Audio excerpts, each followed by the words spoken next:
বর্তমানে ক্লাব সংস্কৃতির আমূল পরিবর্তন ঘটেছে। একসময় সমাজে সমস্যা সৃষ্টি করে ক্লাবগুলি চলতো। একই অবস্থা ছিল আগের সরকারের। এখন সেই পরিস্থিতি নেই। রবিবার রাজধানী শহর দক্ষিণ অঞ্চলের বড়দোয়ালি স্থিত কল্যাণ সমিতি সামাজিক সংস্থার উদ্যোগে আয়োজিত এক রক্তদান শিবির এবং 5 দিন ব্যাপী শিশু উৎসবের উদ্বোধন করে অনুষ্ঠানে এমনটাই বললেন মুখ্যমন্ত্রী ডক্টর মানিক সাহা।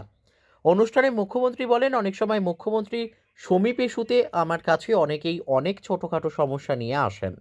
তখন আমি বলি, ক্লাব কি বলছে? কারণ অনেক পারিবারিক সমস্যা পুলিশ বা আইন দিয়ে সেই সমস্যার সমাধান হয় না, সেইগুলি ক্লাবের মাধ্যমেই মেটাতে হয়। তাই আমি অনেক সময় ডিরেক্ট বা ইনডিরেক্ট ক্লাবের প্রেসিডেন্টের সঙ্গে যোগাযোগ করে বলি, ওদের সমস্যাগুলি সমাধান করুন। এইভাবে যদি একটা ক্লাব তার সমস্যার সমাধান করতে পারে, তাহলেই ক্লাবের প্রতি মানুষের আস্থা বিশ্বাস আরও বাড়বে। তিনি আরও বলেন, আমরা সকলেই একে অপরের জন্য, সবাইকে সবার জন্য এগিয়ে আসতে হবে। আমরা যা করব সেটাই মানুষ মনে রাখবে। ভালো কাজ করলে সকলেই মনে রাখবে।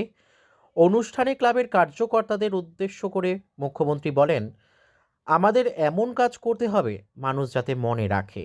তিনি আরও বলেন, যদি একটি ক্লাব এলাকার মানুষের ছোট ছোট সমস্যাগুলি নিরপেক্ষভাবে সমাধান করতে পারে, তাহলে সরকারের পক্ষেও সমাজের উন্নয়নে অনেকটা সুবিধে হয়। আর সমস্যা সৃষ্টি করে আগে ক্লাব চলতো, এবং সরকারও আগের যে সরকার আমরা দেখেছি তারও সমস্যা সৃষ্টির মাধ্যমে কিন্তু সরকারে থাকতো। এখন কিন্তু সেটা অনেকটা কমে গেছে।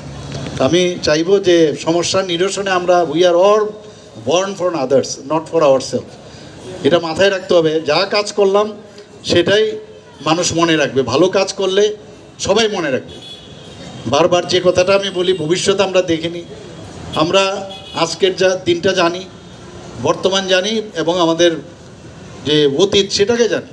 কিন্তু এমন কাজ আমরা করব ক্লাবের বা আমরা যারাই যে জায়গায় থাকি, যে স্থানেই থাকি, এমন কাজ করতে হবে যেটা ভবিষ্যৎ বর্তমান হয়ে অতীত হয় এবং মানুষ মনে রাখে। সুবিধা হয় যদি ক্লাব তার ভূমিকা ঠিকভাবে পালন করে, তাহলে সরকারের কাছে অনেক যে ডেভেলপমেন্টের যে বিষয় সেটা কিন্তু আমরা থাকতে পারি। কিন্তু এইসব ছোটো ছোটো সমস্যাগুলো ক্লাব যদি সমাধান করে, এবং আপনারা করেন আমি জানি, কিন্তু নিরপেক্ষতা বজায় রেখে যদি ক্লাব সেই দায়িত্ব নেয়, তাহলে অনেকটা সুবিধা হয়। এই দিন কল্যাণ সমিতি সামাজিক সংস্থার উদ্যোগে আয়োজিত রক্তদান শিবির এবং শিশু উৎসব এই ধরনের সামাজিক কাজের জন্য ক্লাবের ভূয়সী প্রশংসা করেন মুখ্যমন্ত্রী। এদিনের এই অনুষ্ঠানে এছাড়াও উপস্থিত ছিলেন মেয়র দীপক মজুমদার এবং পুর নিগমের শহর দক্ষিণ অঞ্চলের চেয়ারম্যান অভিজিৎ মল্লিক সহ অন্যান্যরা। Bureau report, news daily Bharat.